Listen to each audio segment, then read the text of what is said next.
Greetings, good morning for those of you in LA and on the East Coast also. It's 10 a.m., right? Yeah, good morning, good morning, good morning, everybody. This is the fourth Thursday, last Thursday of March. That means it's time for Rootwork here on KPFK, 90.7 FM in Los Angeles, 98.7 FM in Santa Barbara, a bunch of other places I do not remember at the moment, and worldwide at kpfk.org. We are also streaming on the Black Liberation Media platform. So welcome to you. If you are joining us from YouTube on the Rootwork channel and the Black Liberation Media channel. My name is Tandasizwe Shimaringa. And today we are going to talk about, this is what I call the Rootwork Local Edition because we're on KPFK. We're going to talk about Sunshine Week with California Common Cause. And I'm going to be telling you a story. It's not how I got into journalism, but it's like a full circle moment for me in my journalism because there's an anniversary coming up and I wanted to tie that in and talk about it. So again, you are listening and watching Rootwork, looking at Rootwork on KPFK and the YouTube channels for Rootwork and Black Liberation Media. Now, before we get into my interview with David Shore of Common Cause, and before I talk about John Horton, Andre Jones, and my emancipatory journalism journey, we are first going to have Pacifica News headlines. Let's go to that now.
For his tax break. That's not just a ridiculous plan, it is a corrupt plan. President Donald Trump and Republican lawmakers have made no secret of their outrage over federal judges blocking the Trump agenda. Now Republican House Speaker Mike Johnson of Louisiana is weighing in with threats to wield congressional power over federal courts. We do have authority over the federal courts, as you know. We can eliminate an entire district court. We have power funding over the courts and all these other things.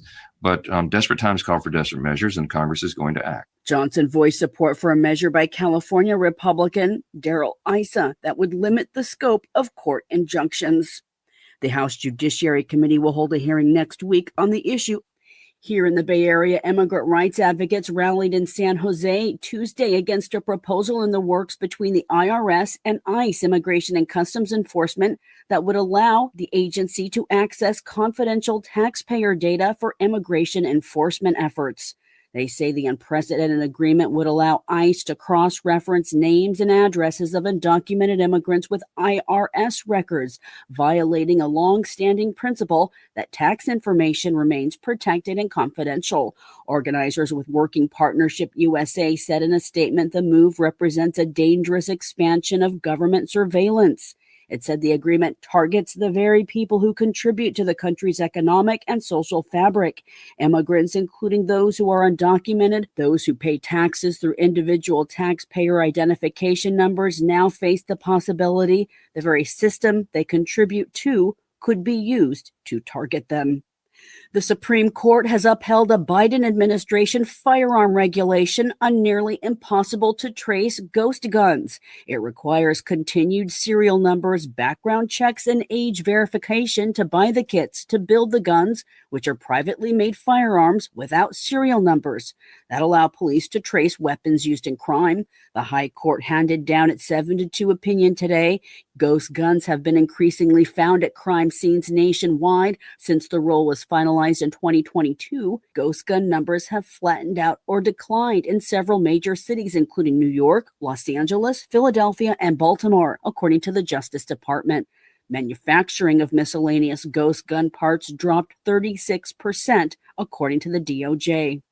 Ghost guns have been used in high-profile crimes, including mass shootings carried out with AR-15 style ghost gun in Philadelphia that left 5 people dead. Police believe a ghost gun was used in the slaying of United Healthcare CEO in Manhattan. Gun groups challenging the rule had argued the federal government overstepped its authority. The Israeli military has ordered the evacuation of parts of Gaza City as it steps up renewed offensive against Hamas. Israel's vowed to increase military pressure until Hamas returns remaining 59 hostages, 24 of whom are believed to be alive. Israel's also demanded Hamas disarm and send its leaders into exile.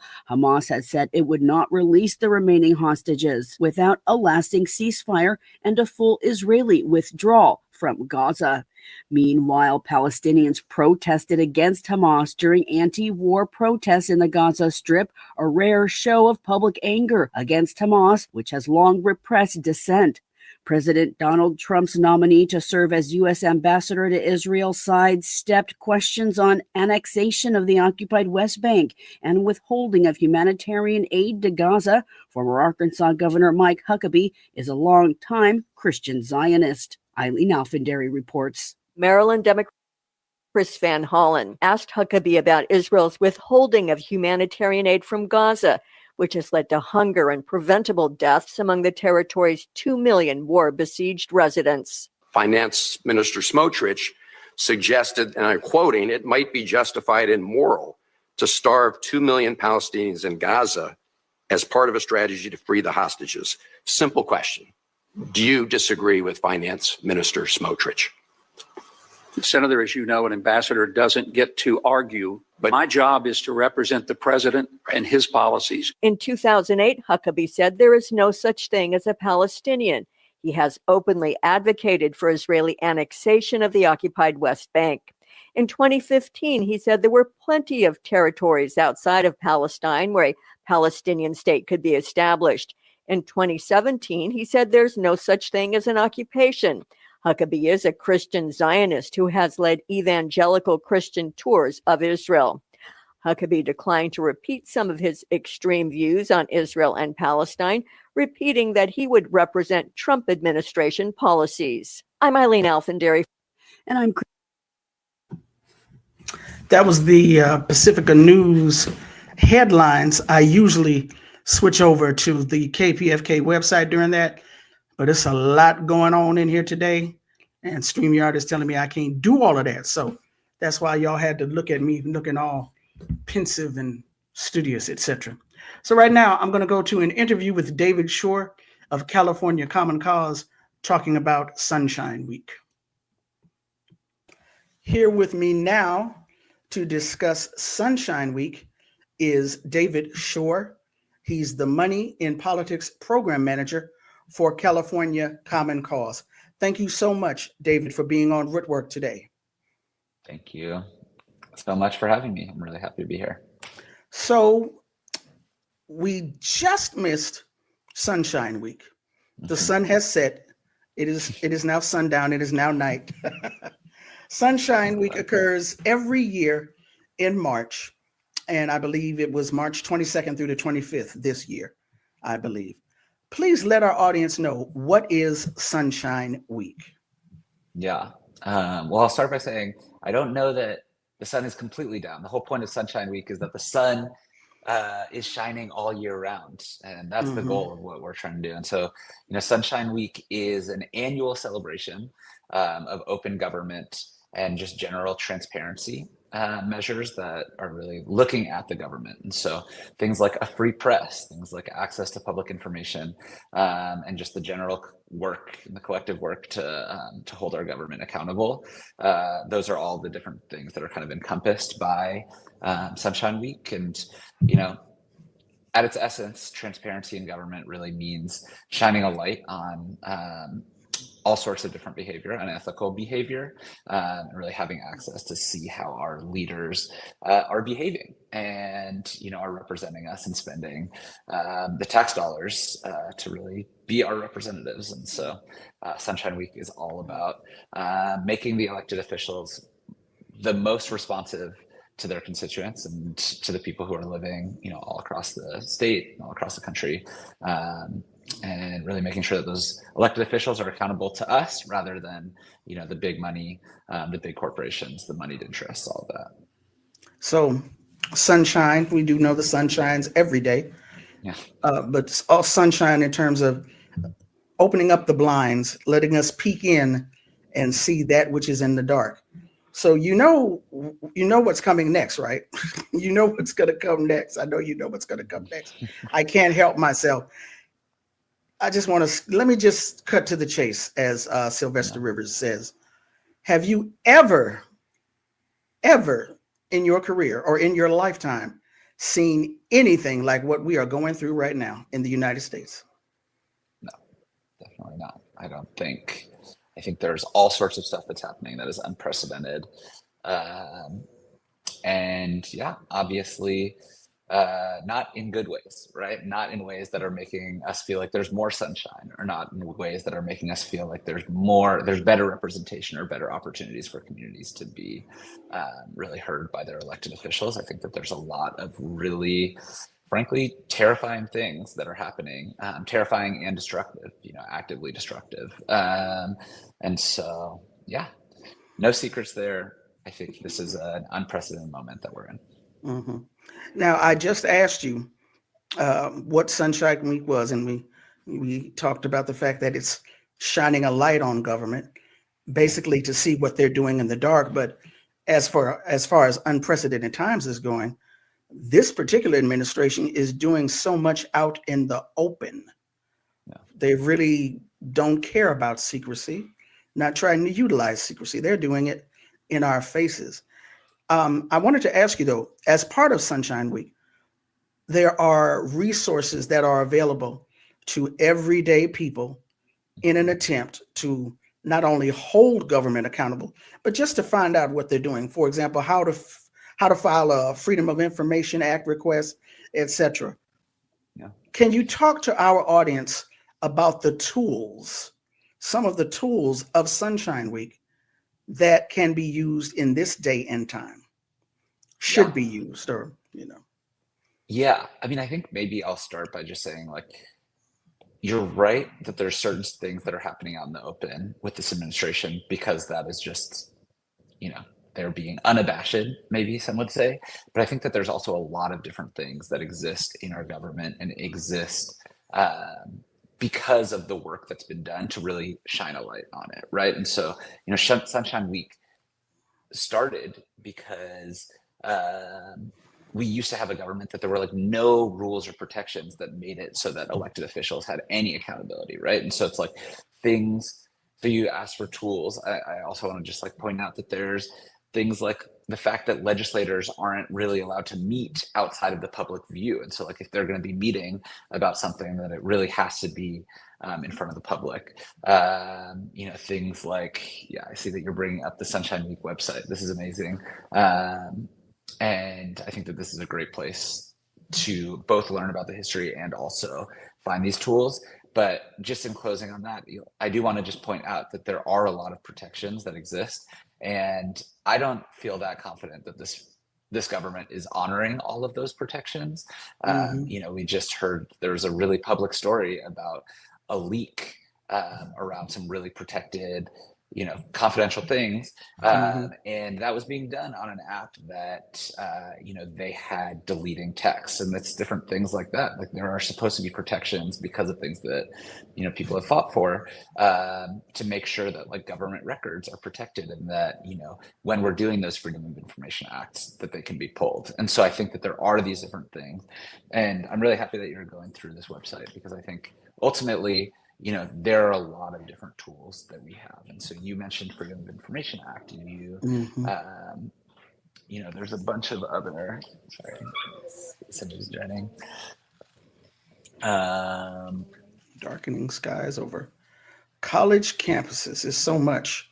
Yeah. And even that WhatsApp channel they were using is known for its encryption, and they ended up sending it to a journalist. Okay.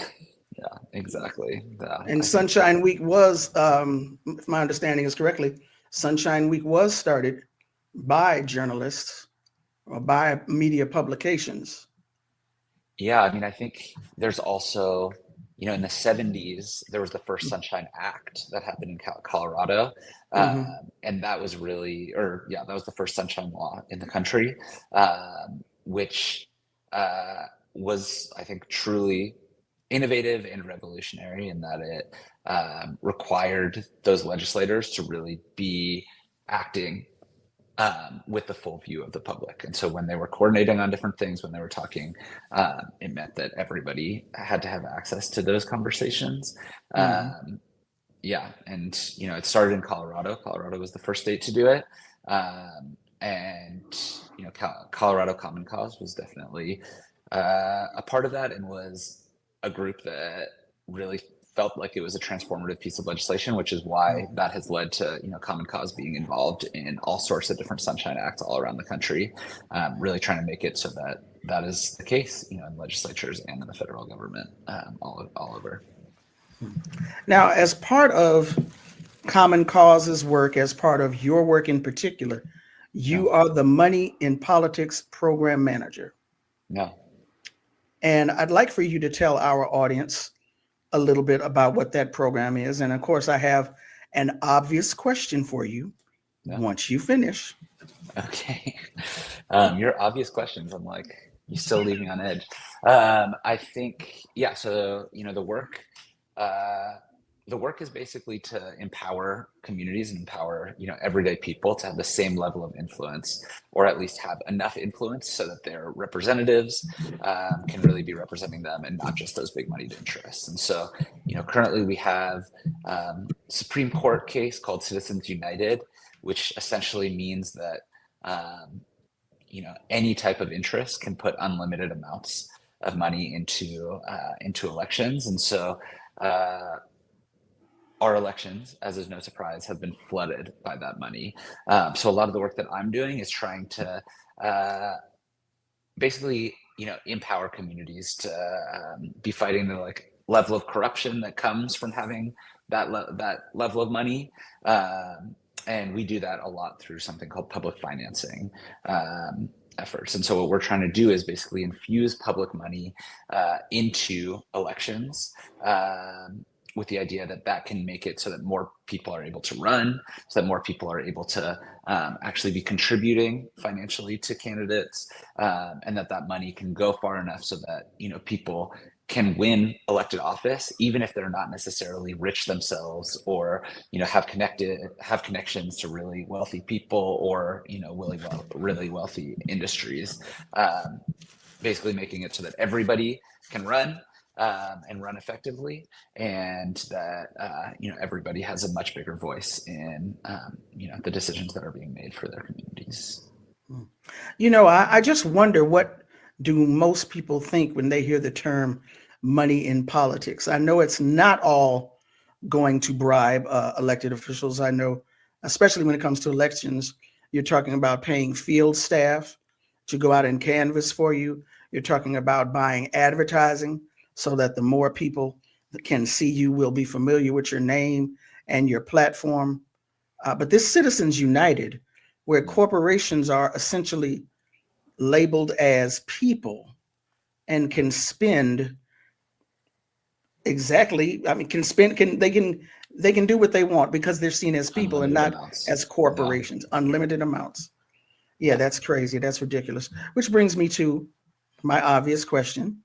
Again, we're living in unprecedented times. Oligarchs, billionaires on display at the inauguration of this president, and inside of his cabinet, inside of the White House, inside of policy making, directing activities. I'm not going to ask you, have you ever seen this before? Let me ask you, if you can, from the standpoint of Common Cause, California Common Cause, or from the standpoint of the Money in Politics program, what are your thoughts on this? My thoughts are that we need to do everything we can to make it so that this is not the norm, but that is definitely what the people in power are trying to make the trend, right? This is a moment where it's not just that they have been elected this time, but there's an attempt to make it so that so that democracy can't continue and can't give people more of an opportunity. And I think there have been all sorts of executive orders and different things that the White House is doing that directly fly in the face, sometimes of the Constitution, sometimes of other laws, and definitely of the idea that we should be expanding who has access to power. And so, yeah, I think that this is right. We need to push back against that. And what I will say is a lot of that work, I think, can happen, at the local and state level. And so in California, I think a lot of where that pushback can happen is in local elections and in the statewide elections, where we can have a democracy that actually works really well. And, I don't think that California, I think, is doing a lot better than the national government in terms of trying to get there, but there's still a lot of room to go. And it still is, if you have access to more money, then you have access to more power in this country. And I think that, those oligarchs are doing pretty well in California, just in the same way that they're doing pretty well at the national stage. And so, I think you mentioned this, and so I just want to say it, money for campaigns is really important, and it is about the field staff. Basically, what campaigns are all about is talking to the most people. And, talking to people oftentimes requires money. And sometimes that's snacks for volunteers. And sometimes that's, the capacity to be able to call a bunch of people using different types of, different technologies to make that easier. And sometimes it's the applications that you can get good data on people to have a lot of conversations. But, those all cost money. And so what we're trying to do with these public financing campaigns is basically give enough money to these, to the grassroots politicians where they can actually have a fighting chance of winning an election and, being a viable candidate. And so that, those campaigns, we're trying to get something called Democracy Dollars instituted in Oakland. We're trying to get it passed in cities all across the state. And then, also California currently has a ban on public financing in non-charter cities. And so we can't even do this type of program in certain places. And so we're trying to repeal that ban. Right now it's Senate Bill 42, SB 42. And then, we're trying to get it passed through the Senate. And then ultimately we're trying to get it, onto the ballot for 2026 when we'll, hopefully pass it in California. Yep. I've been speaking with David Shore, who's the Money in Politics Program Manager for California Common Cause. We've been talking about Sunshine Week, open government, open access to records of government, the transparency that is needed to function properly, and how the U.S. is not functioning properly at this moment. David, I know you have to leave for another important meeting. I definitely don't want to impact the important work you have to do. For folks who want more information on the Money in Politics program, or if they want information on California Common Cause, how can they get that information? Yeah, amazing. We're definitely all over the socials, so follow us on all those. And then also you can find our website at commoncause.org/California. It is a total pleasure to be here. I feel like, we need to be having these exact conversations. So really grateful that you included us in this one, and excited to keep it going, keep this work up. So appreciate you a lot. Well, appreciate you all and the work that you're doing. And thank you so much for being on Rootwork today. Absolutely. Thanks for having me. Have a good one. Okay, you too. Take care. Bye.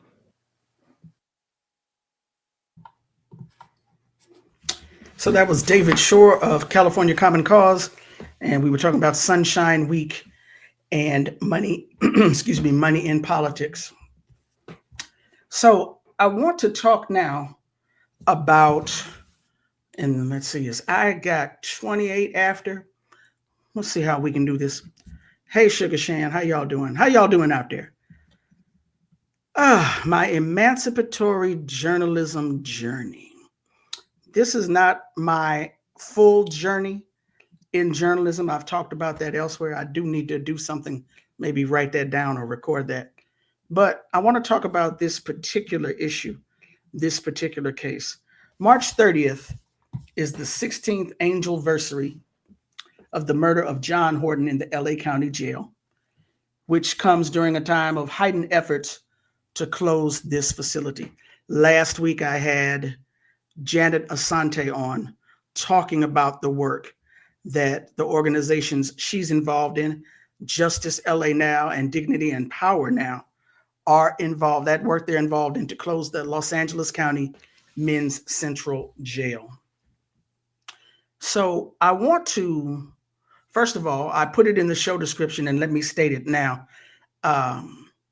I want to warn you that this is going to entail discussions of suicide and murder. I'm going to play for you an interview I did last year with Helen Jones. Helen Jones was brought to my attention by Justice LA Now and Dignity and Power Now.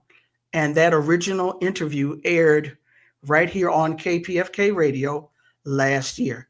I want to play it for you again so you can get an understanding of what it is we're talking about. And that way then I will go into my emancipatory journalism journey. So just a reminder real quick, this is KPFK Radio, 90.7 FM in Los Angeles, 98.7 FM in Santa Barbara, a bunch of other places, Ridgecrest, Channel Lake, you know, and worldwide at kpfk.org.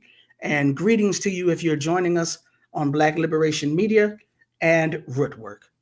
So,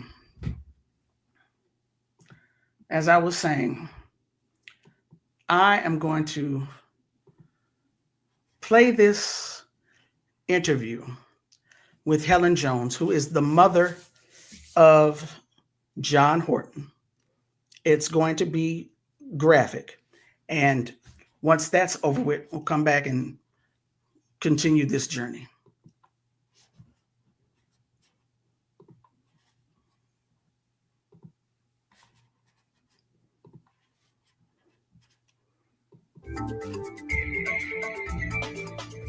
As of early February 2024, at least 4 people have died in Los Angeles County jails, and a total of 49 people died in the system's custody since the start of 2023. Whatever may have been those individuals' transgressions that led them to be placed in LA County jails, death was not part of their sentence. The struggle to close the men's central jail has been going full steam since at least 2012, but the atrocities committed in the men's central jail are much older than that. Helen Jones an organizer with Dignity and Power Now, which ignited the movement to close the jail, tells us how she came to be involved in this work. I want to warn you, what you are about to hear is graphic, heartbreaking, and terrifying. Here to speak with me now is Helen Jones. She's a 2023 recipient of the ACLU of Southern California's Advocate for Justice Award. She's also a senior campaign lead organizer with Dignity and Power Now, which has been on the case of the LA Sheriff's Department and the movement to close Men's Central Jail for several years now. Mrs. Jones, thank you so much for being on Rootwork today.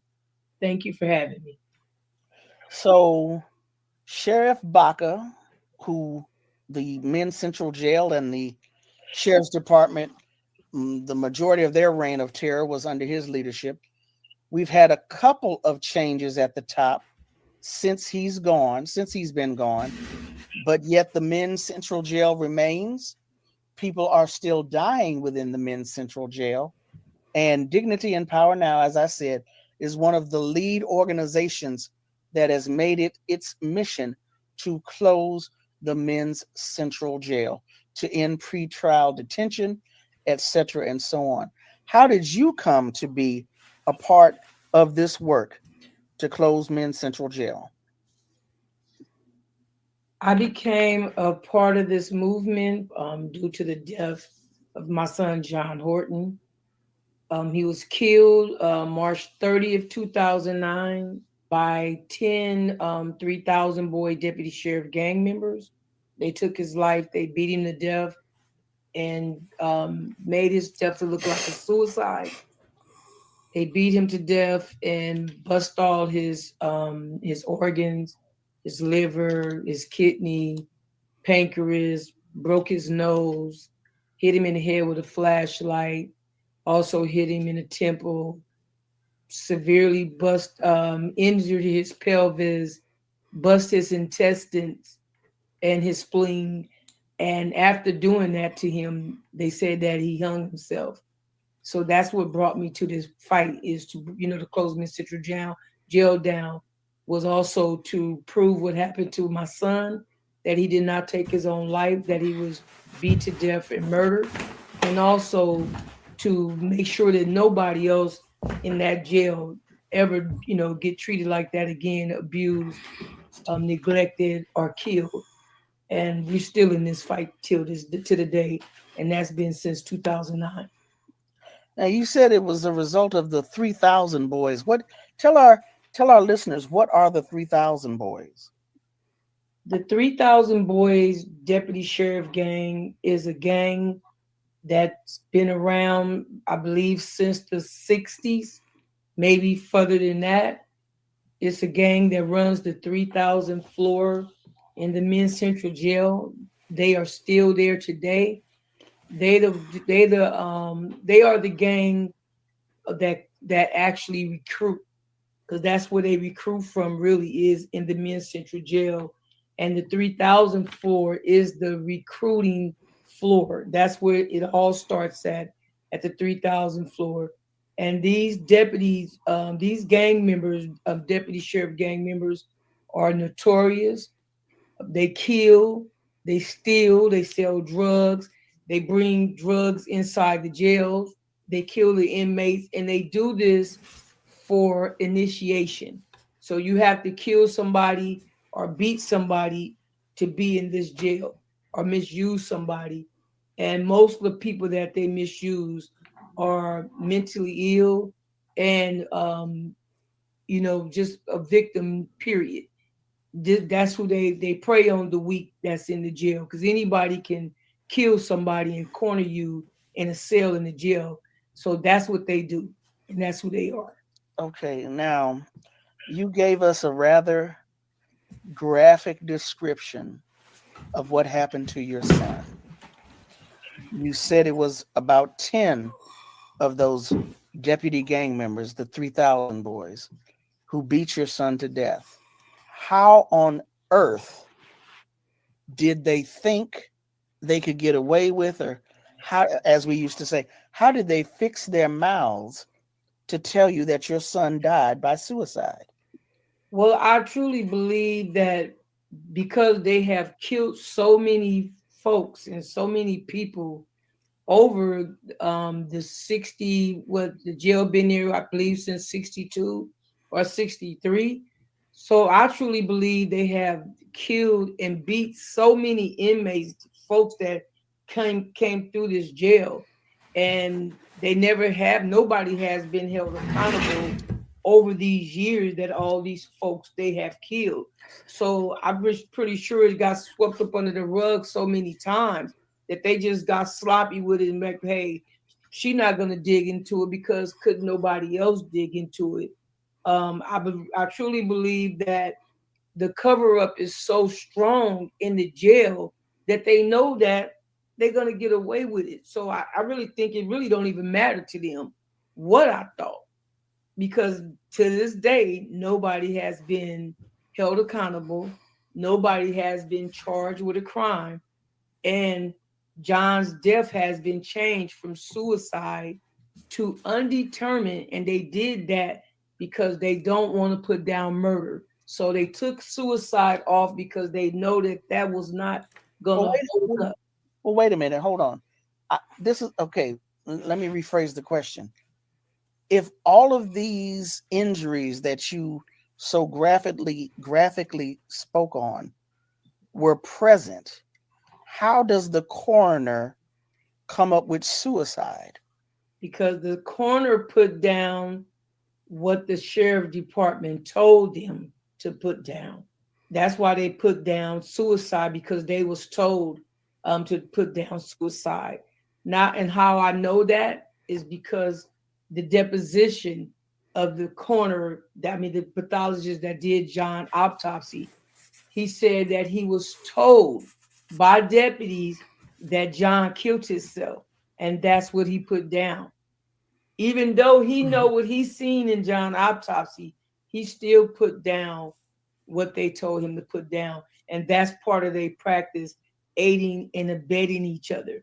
That's what the sheriff department and the county coroner is doing, and still doing that to this day. I got an independent autopsy done, but to our surprise, this independent autopsy we got was done by a doctor that was contracted with the sheriff department. So he also lied and told my family that there was no injuries, period. He didn't see nothing, even though the picture shows it, but he bagged up the coroner department because he was working with them. And he also said he didn't see no injury on John, period. So, and this is a doctor, a pathologist also that has been caught up in wrongdoing by, I believe, the state, and that's documented. So he agreed with them, and also told more. I mean, even they admitted that John had all these injuries, but he wouldn't. So they was aiding and abetting each other too. So the initial autopsy by the coroner documented all these injuries, but said it was a suicide. Then the independent autopsy, the second autopsy, didn't even make note of the injuries, yet it was changed to the manner of death was changed to undetermined. Yes. Okay, that's ridiculous. I can see why you want to close Men's Central Jail, and why you want to take on the sheriff's department. The coroner is an employee of the sheriff's department, not just of the county, but of the sheriff's department. Tell our listeners about your work as a senior campaign lead in this work to close Men's Central Jail. What is it exactly that you do, and what is it that you're actually hoping for? I work with the families, all the families that that is affected by the impacted by the sheriff department. I also help the families learn how to navigate and learn how to read autopsy reports so they can know what happened to their family members. And I also work with the youth. We have a program. It's called Project Stop the Line. I facilitate that program, and I stand with the families so they would, know that they're not by themselves. Also, we do work between UCLA, Dr. Keel Lab, and Nick Shapiro Lab, teaching. Really trying to get down to the facts and research on finding out how do we stop this and really expose what the county coroner is doing. Deceiving families, giving families the wrong mode of death in their autopsy report, and that the whole autopsy report is just false, because that's what they're doing. They're giving a lot of families inaccurate, false autopsy report. I mean, the whole report is just crooked from the beginning to the end. And that's what I mainly do, is stand with the families, help them fight and help them navigate and find out what happened to their family, their loved ones. And I also help in other campaigns with other programs and the other services that our org have, Dignity and Power Now have. I'm speaking with Helen Jones. She's a 2023 recipient of the ACLU of Southern California's Advocate for Justice Award, and she is currently a senior campaign lead organizer with Dignity and Power Now, which has been leading the charge to close the men's central jail. Ms. Jones, you have our deepest sympathy, our sincerest condolences. Even though it happened in 2009, we're going to say it now. You have our sincerest condolences, our deepest sympathy for what happened to your son at the hands of the sheriff department. If KPFK listeners want more information on the work that you are involved in, if they want to assist you in that work, how can they do that? They can reach me at Dignity and Power Now, and my email address is helen@dignityandpowernow.org. And they can send me their number, they can send me their email address, and they can contact me like that. Okay. Thank you so much for being on Rootwork today. Thank you. Thank you for having me.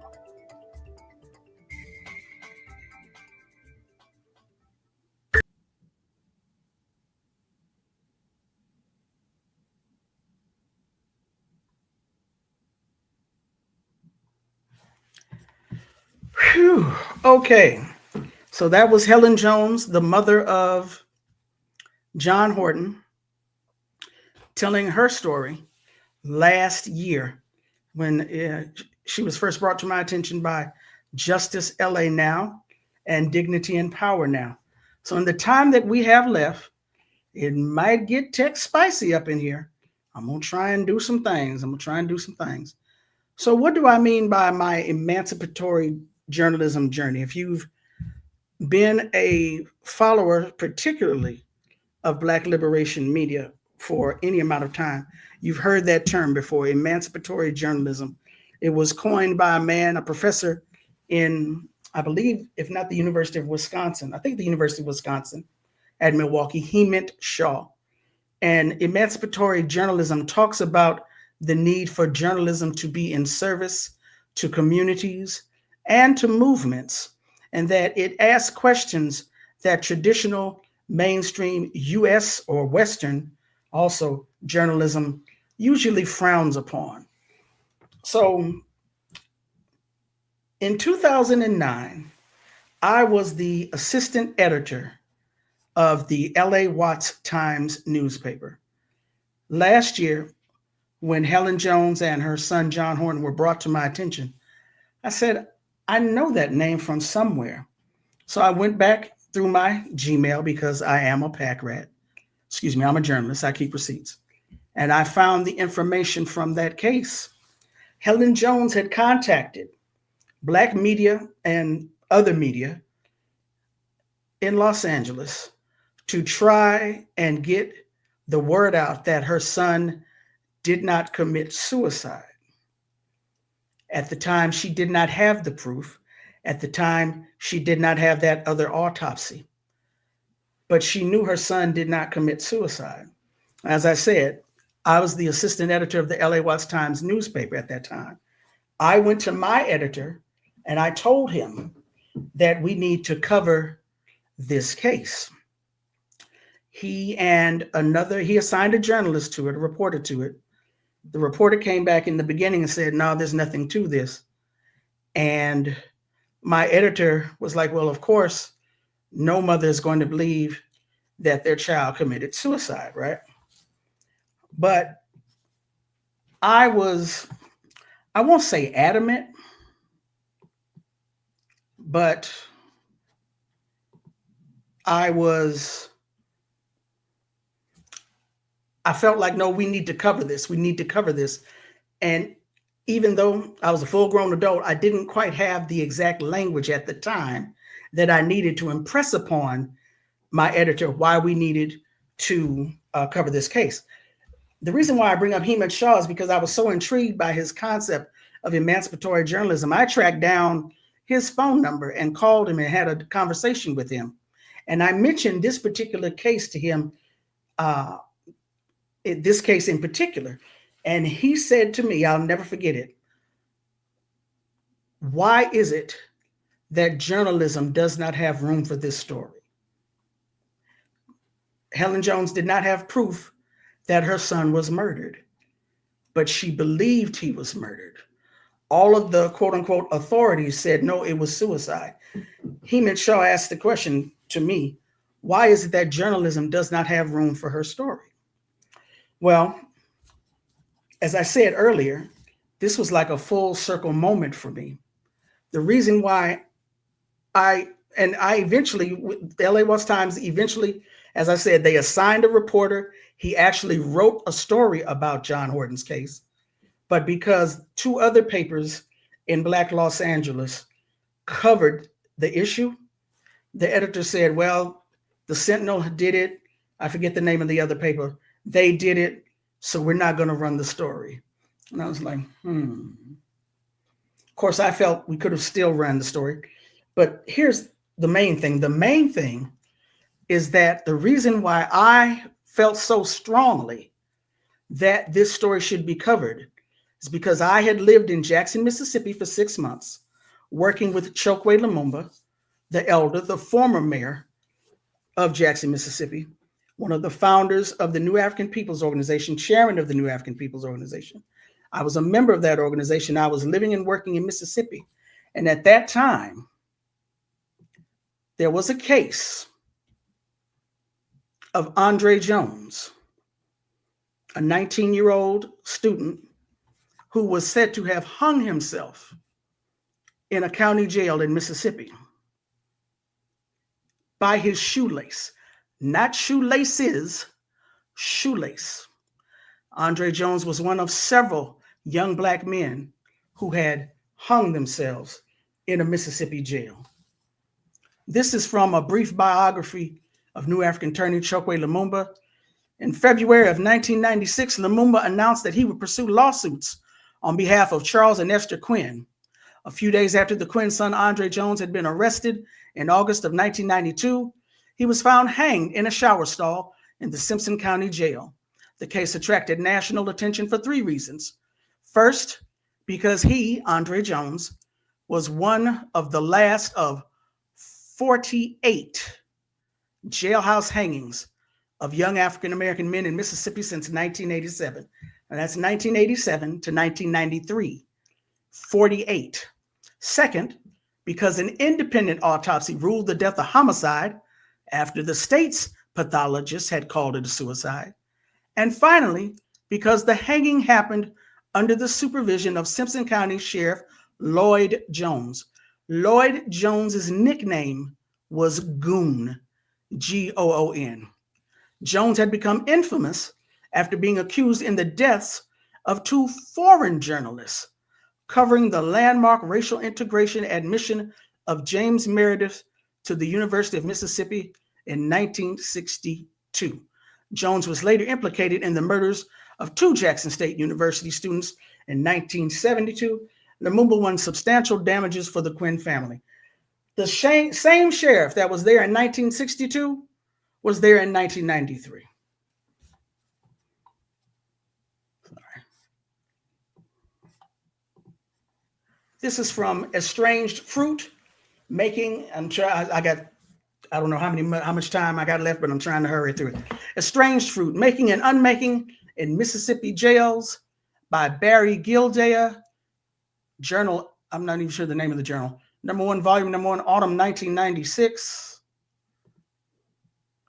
Starting on a Shoestring. 4:10 a.m. on Saturday, October 22nd, 1992, police bring Andre Jones, 18, to the Simpson County Jail. I'm not going to read all of that. You all can look it up. It's called Estranged Fruit. But this case was written about and talked about. Okay. Andre Jones was said to have hanged himself with a black shoestring from one of his Nike high-top sneakers. All the reports said it was one shoestring that he tied around his neck and hung himself with. That is utterly ridiculous. Anyway, this is from a podcast called Unresolved, The Mississippi Hangings. Between 1987 and 1993, 48 individuals were found to have committed suicide in Mississippi jails and prisons, primarily by hanging. Several of these individuals were in the prime of their life and had no history of mental health or self-harm. Were they victims of their own fear and depression, or was there something more nefarious at work? This is from Jet Magazine.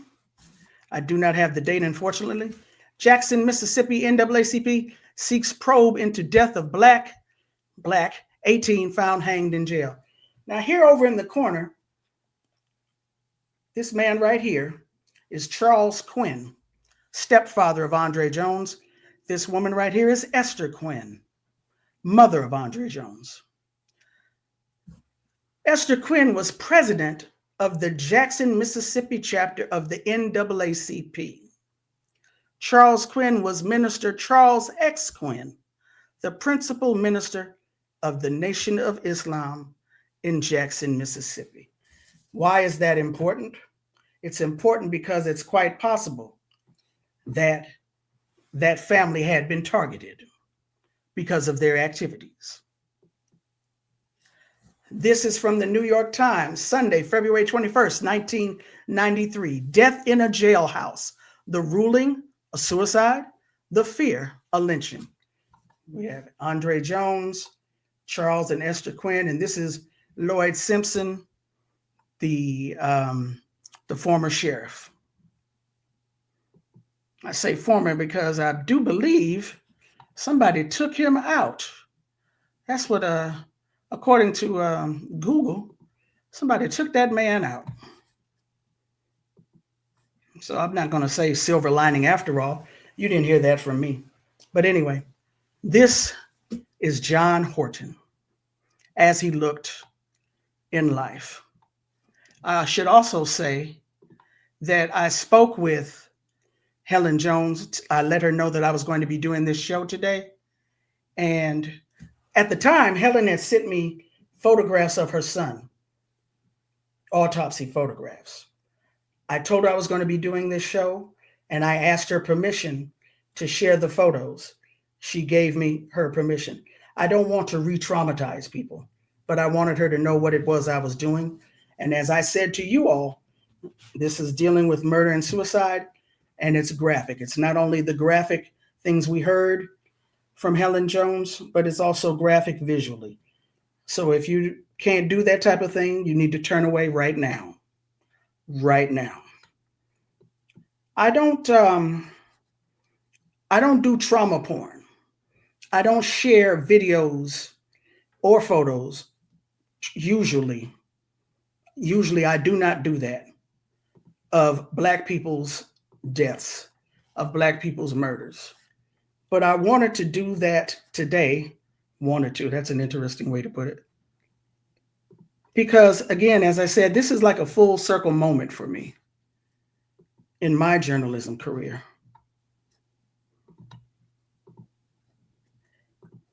Quote unquote, quote, career. So that question will always be with me. It will always guide my work. Why isn't there or wasn't there room for Helen Jones's story in journalism, right? That is the work that I attempt to do.